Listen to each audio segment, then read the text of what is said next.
If you could have a drink with anyone in the theater world, who would it be? I'm Anthony Caporale, and I'm running through my list. Each week, I'll sit down with cast members, bartenders, and personalities from New York's theater district and get a behind-the-scenes look at what it's like to live, work, and play on Broadway. Come have a drink with us on Broadway Bartender. Welcome to Broadway Bartender. My name is Anthony Caporale. We are here at New World Stages in the heart of the theater district in Times Square, home to my show, The Imbible, A Spirited History of Drinking. And this week, we are making old school cocktails, and I think you'll understand why when you see our guest. But I'm gonna start with a classic drink. We actually use this in the teaser for the series. I'm gonna make a Manhattan. And I'm gonna make a Manhattan the old school way. I'm gonna use rye, which is the traditional whiskey that's used in the Manhattan, as opposed to bourbon. Most Manhattans today are made with bourbon, but I think rye balances the sweet vermouth a little better, and that is the other ingredient. So I'm gonna serve these drinks up, which means in a martini glass. And I'm gonna start by filling my mixing tin with ice. And since I'm making 2 of these, I'm gonna double my recipe. So I would normally do 2 ounces of rye per drink, but I'm gonna do 4 ounces because I'm making a double recipe. And then I want about a 1/4 ounce of sweet vermouth, which is a fortified wine. And so now I'm gonna use about 1/2 because again, I'm doubling my recipe. And then I wanna go ahead and stir this up really well.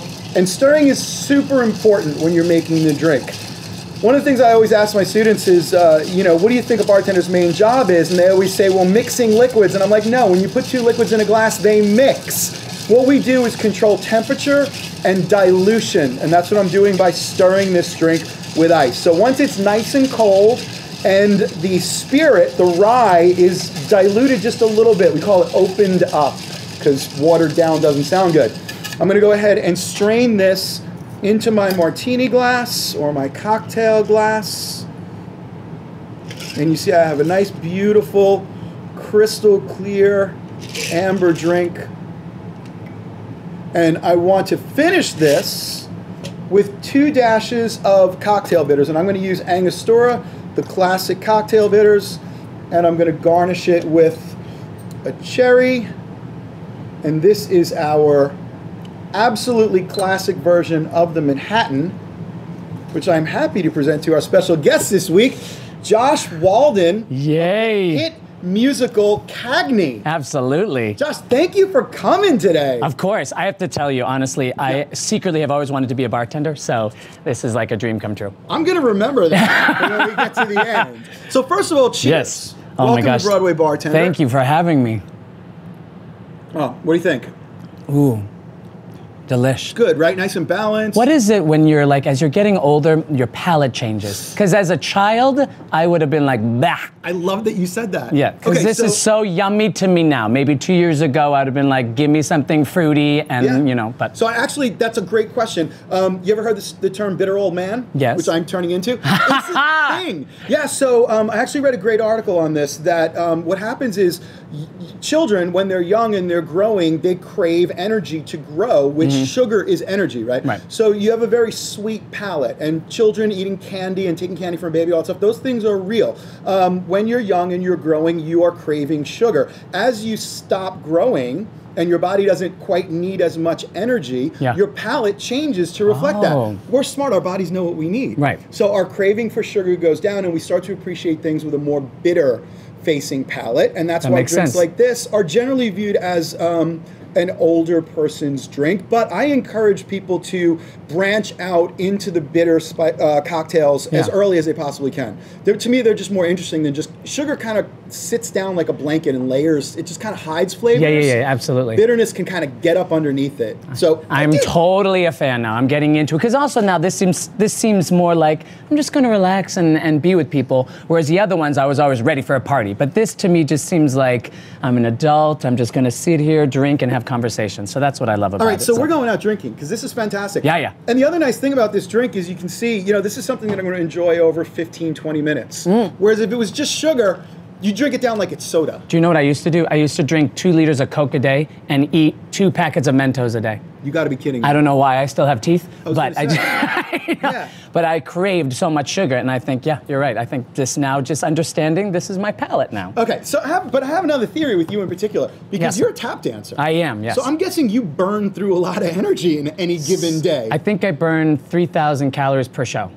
You've got to be kidding me. That's what my understudy said. He's like your track, because I play 10 different characters in the show. Your track is just constantly moving, and then he said 25 to like 3, like yeah. 3, Wait, you play 10 different characters? Yes. Okay, coming back to that. Yes. So you don't have any trouble getting your 10,000 steps in? No. I don't need that fit like little watching. No, I'm good. That's amazing. All right, so I want to talk about Cagney because first of all, fabulous subject matter for a musical. Absolutely. I think that people who know James Cagney wouldn't necessarily think of him as the subject of a musical, right. But they certainly should. And Absolutely. I think you're going to tell us why. Yeah. But the other thing about it is that it started off-Broadway, which is what that's the world the Imbibo lives in. So I want to hear about your experiences with the whole off-Broadway thing. But first of all, tell me about Cagney. Tell me about the musical. Yeah, so our musical, basically, it tells the story of James Cagney, who, for a lot of people, when they think of James Cagney, they think of gangster. They think of that iconic image within like movies like White Heat or Public Enemy, where he's just like this guy who is like telling everyone what to do, and he commands space. And I think at the time, America needed him. I think the genius of Warner, over at Warner Brothers, Jack Warner, he saw in Cagney this image that the public needed. They needed this kind of like tough guy to kind of like help them like escape what was happening, whether it was in the Depression or whether, during our wars. It was an opportunity for people to escape into this guy who was going to just like demolish and just like have destruction. But people don't really know that Cagney started in vaudeville. And that's where he came from. Actually, his first performance that he ever did, because his family needed money, and so he was trying to find all these jobs, and finally he found an audition to, for a vaudeville, I think Keith's Music Theater, and decided to go audition. And his first skit, historically, he was in drag. He did a show that was all men in drag.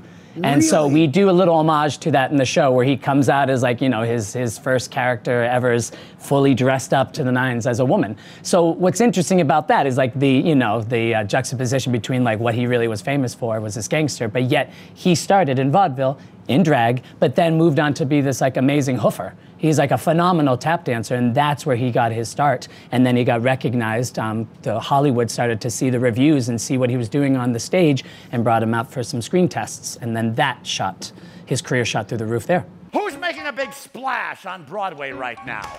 Cagney? James Cagney? I'm always amazed by the number of people that end up in Hollywood, especially in that era, that actually start on the stage. Oh, yeah, I think that was just the transition at that time. Yeah. You know what I mean? I think you got your skill set on, in the vaudeville circuit, and then as that was slowly dying out and movies were starting to like take over, that's where the money was. And all those people had that incredible skill set, and it just translated at that time stylistically beautifully to the camera. But what he ended up being known for, as you mentioned, completely different. I mean, would you say he was the first, the sort of archetype of the Hollywood tough guy? Yes, absolutely. I mean, that's really what he's known for. And our show talks about the tough guy in tap shoes.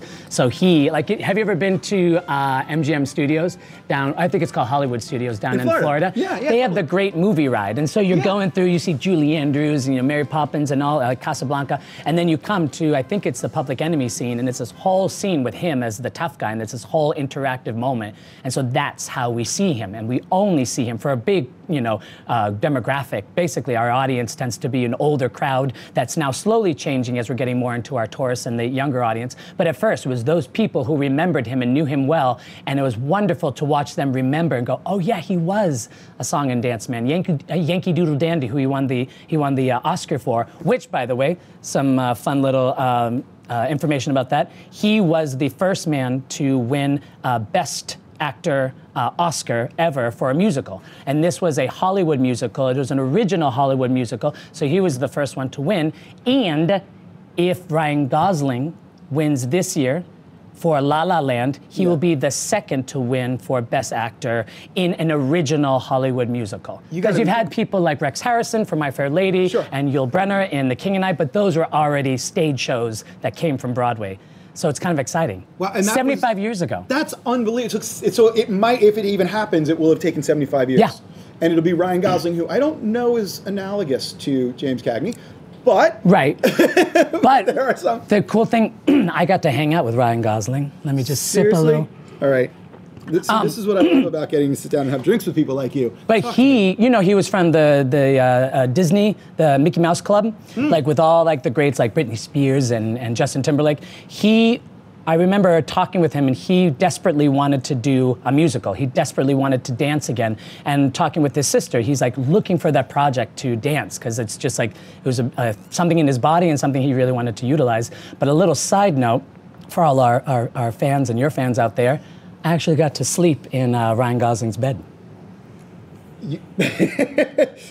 I think we have that on camera now. You got to sleep in Ryan Gosling's bed. Now, yeah. He was not there, but I was actually in the bed, and he had really like his home was very like understated. It just was like this cool pad. But do you remember that movie Lars and the Real Girl, where he like ordered like a doll to be his partner? When you walk in the door and you turn right into the living room, she's sitting there in a wheelchair, permanently affixed with that open mouth, just right there in the room, and she's always there. She's still very much a part of his life. But he had a very nice bed. So I just wanted to say that. Yeah. I got to sleep in his bed. Not many people can say that, and not many people starring on off-Broadway musicals get to say that, do they? Very true, very true. Okay, so now tell me about you. Tell me about your experience with the off-Broadway world. I love it. Really? Yeah. Because, you know, and I think a lot of our viewers probably are aware of this, is there's a big difference between Broadway and off-Broadway. There is. And I think maybe even bigger today than even historically, and when you're looking at like the mega Disney musicals and the amount of money that it takes to mount a Broadway show. Right. So tell me a little bit about, so first of all, do you mind explaining off-Broadway, just kind of like what it is? Sure. I guess in my grasp of it, it just means a particular size of audience, right? And that it's like $4.99, is or that less. Or yeah, less. Right. And so for me, going to NYU and being in the city, I always looked at off-Broadway as being not the cooler theater. It was just more like a lot of experimental stuff was happening there. It just seemed like you had more freedom. Right. Like there wasn't the worry of like, we gotta make that, that dollar, because you wanted to have a success, but everyone kind of knew it's probably not going to have like a great following. We're going to do this because we're passionate about it, and maybe, just maybe, we might get a huge success out of it. But it always seemed like passion pieces. Right. It seemed like pieces that people were just loved and wanted to get up on stage and share with the audience. And what's interesting, the people that come to see their show know that. The off-Broadway people, they know they're coming to see something special. They know they're coming to see something really different. And the trick that we're learning is like, how do you pull in the tourists that when they get to their hotel, that all of a sudden they're like, I want to see a Broadway show. And yet there's so many other great off-Broadway shows. So that is the interesting of trying to like convince a tourist that, no, it's just as good. The quality is just as strong. It's just smaller. And what I love is it's more intimate. I couldn't agree more. Like I can look out of the audience and I see everybody, and I see people crying, and then people at the end of our show are singing along like Yankee, like they're just so invested. And also seeing younger people not knowing anything about them. A lot of my friends come and they're like, I had no idea that Cagney was such a humanitarian, that he really cared about the working man, and that he fought so hard to get those who weren't like being, given the right wages and being dealt with fairly. He fought for those men. So people are leaving our show with a newfound love and appreciation for who he was, not just the tough guy. But it's wonderful. Our producer, Ricky Kane Larimer, she has treated our off-Broadway show like a Broadway show. So everything from the set and the talent and the advertising and everything that's been associated with the show, we are projecting it just as if it's as glossy and as beautiful as an epic Broadway show, but just on such an intimate level that you actually get to be invested with every single person on stage. We just have 6 people, and like I said, I play 10 characters. Danette Holden plays 12. Like, we're all mad dashing backstage. I mean, that's another show. Maybe you should come videotape that backstage, just how fast we go in and out. Yeah, just in and out, and like getting back on stage, and you're like, okay, who am I? Oh, I have glasses. I'm this guy. Okay, who am I? Oh, I have an accent. I'm that guy. So that's what's so thrilling, is that the audience gets to sit and watch us command the stage with so many personalities, and they go, that person was just that person a second ago. So I think that's the absolute joy of off-Broadway. It's the intimacy, the craft, the passion, and it really is everyone there at the show, especially Robert Creighton, who's starring in the show and basically wrote our show. it's been his beast, like his baby for like years, and he's been working on it like rigorously, and now here it is, and he gets to celebrate it, and we're a huge hit. Dude, you are a huge hit. We're a huge hit. Congratulations, man. That is fantastic. So where are you playing again? What's the theater? The West Side Theater, and it's on 43rd and 9th, and we are the upstairs theater. And the website? The website, it's cagneythemusical.com. Love it. So I love everything you said, and one of the things that I would love our viewers to take away is that the distinction you made, that off-Broadway isn't the minor leagues for Broadway. Exactly. And it's not something that's lower quality. Right. It's a completely different product, Yeah. right? And to me, it's almost like Starbucks versus a craft coffee house. Yes. And you know, there's advantages to both, but I would encourage you, if you're coming to New York City and you want to experience theater, see at least 2 shows, make one of them a Broadway show and one of them an off-Broadway show. Yeah. And I think you're going to be equally thrilled with both. Some of the most innovative and interesting things that are happening in the theater world can only happen off-Broadway. Yeah, absolutely. And I think Broadway right now is kind of fierce. I mean, off-Broadway. I think off-Broadway right now has like a lot of like beautiful like pieces that are happening, and they're sustaining and they're staying, and it's just, I think it's a fun energy to be around or to be a part of when you tell someone, oh yeah, off-Broadway, there's such like a feeling of pride and that people know exactly what that means to be off-Broadway and to be in a show that is being extended as much as we are, and you know, I'm sure your show's like killing it. We're thrilled, you know, the Bible. Do you get drunk every night? We don't drink during the show. Because I'm a little drunk right good. now. No, we're all about sort of history and science and, you know, putting alcohol in context. So please come see the show. I want you to come see the Bible, and I'm going to come see. Do you have Thursday night shows? We do. I'm there. All right, awesome. It's so hard to go see other people's shows. I know. But we got Thursday night off, so I'll come and check you out. Cool. I'll bring the whole cast. Yeah, please. Maybe we can tap a little. Amen. So tell me about what it's like playing 10 characters and how that happens. So what I've had to learn with all my Stanislavski training at NYU. Of course. I just realized that the only way that I can work is if I have an anchor, and that's what I've called it. Like Bill Cagney, I play James Cagney's brother, okay. And the only way that I can connect with him is I put on glasses, and then I have to do this like Joe Pesci-esque kind of voice. And as soon as I land in that, I'm good. And then I have to go to another thing. I play this goon at the work site, and I have to put on this hat, and all I do backstage is go, lift your shoulders. And as soon as I got that, I enter stage, and that starts to inform me. So right before I go on stage, I always have to just check in. What is the physical nature? So I go outside, and then that translates inside. That's so interesting. I think it's more English, less American, I guess, the approach to that. Just like get the physicality, and then the everything will be there when you enter stage. Well, that's interesting, because I've always been more of a fan of having physicality inform the character first as well, as opposed to kind of, let me be a tree, which is great. For a lot of people, but Absolutely. you know, I've always been, and when I direct people, I always try and give them the physical. I think it's easier for most people to grasp. And also, if you have like a whole like plate of characters you have to do, if I jumped into everyone and like totally tried to go emotion-based first, I would be there. I'd be exhausted. I'd be there forever trying to like pinpoint. Right, exactly. But you're right. Getting the physical down first, then gives all the answers. Tip. That's awesome. Yeah. So James Cagney is famous for one line in particular that I know. Don't laugh at me, because Are you going to do it? No. Do it. I'm going you to do it. No, you do it. No, I want you to do it. I want you to do it in the accent. Come on. I think the way Bobby, Robert Crate makes fun of you goes, oh, you dirty rat. That. So please soundbite that and have that be your next phone ring for whenever someone important calls you. Please. I love it. Just know that was a horrible or impersonation of that. But that's supposed to be a bad representation of the actual line. So Cagney says, I have never said that. That has never been something that's come out of my mouth. There is a line that is similar, but he always, like in his speeches, always tells people, I did not say that line. That is not something that the character said. It's just people have taken little like bits of it and have created a little like soundbite. The way I know it, and you're going to laugh at me, like Bugs Bunny has a whole... Oh, I know. Okay? Yes. That's how I know that line. Yeah. And we got to Looney Tunes. Hey!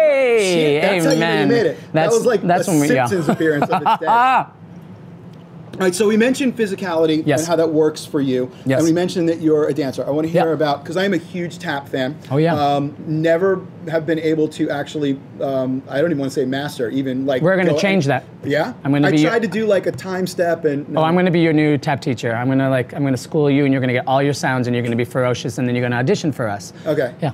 So, all right. I don't have my tap shoes on, but maybe you can try and teach me something in a minute. Well, I could, or I could just show you what I'm doing in the show, and maybe we can get a couple sounds in there. So in the show, we do this big USO number where we just, all of a sudden, it's this full presentation on dance. And so Joshua Bergasse, I don't know if you know him as a choreographer, he did On the Town, Gigi, I think he's doing Charlie and the Chocolate Factory now, he's phenomenal. So I have this one number called Harrigan, and it's my own little solo, and I get to go on stage, and at first I was terrified. I was like, thank God I have a little alcohol in me right now, because I'm not terrified. But I was so worried because I'm like, I'm on stage, the only one doing these sounds, I gotta make sure they're all there. So basically, I just very simple.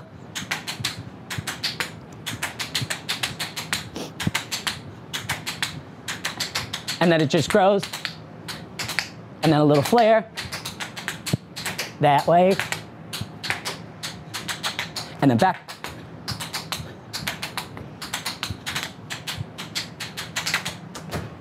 So that's just like that's just like the first part. But I'll show you I'll just show you the hardest step that at first in rehearsals, I could not get. And everyone would be looking at me and be like, great. And then like we would move on and I'm like, oh God, I have to get this. So this is a step I've never had to do, but I do it in the show.